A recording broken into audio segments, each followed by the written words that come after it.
আসসালামু আলাইকুম সুপ্রিয় দর্শক, আপনাদের ভালোবাসা আসলাম এক অসহায় মেয়ের কাছে। আমরা শুনবো তার জীবন কাহিনী। আসসালামু আলাইকুম। ওয়ালাইকুম আসসালাম। হ্যাঁ, কেমন আছো? জি ভালো আছি। আচ্ছা, তোমার নামটা কি জানতে পারি? আমার নাম মিথিলা। মিথিলা। তোমার ডিস্ট্রিক্ট কোথায়? চাঁদপুর কচুয়া।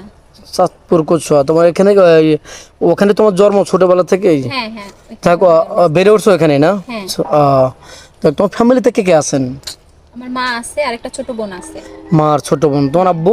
আমার বাবা নেই, বাবা মারা গেছে। আচ্ছা, যাই হোক, তোমার লেখাপড়া কতটুকু? এই পর্যন্ত করছি।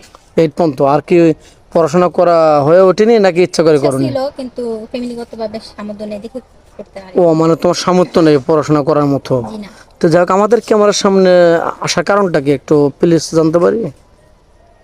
ভালো একটা মনের মানুষের জন্য। আচ্ছা, ভালো মনের মানুষ। সাথে এই যে সারা জীবন কাটাবো। আচ্ছা আচ্ছা, এই যে বললে ভালো মনের মানুষ, ভালো মনের মানুষ তুমি কিভাবে বুঝবে একটু বলো তো?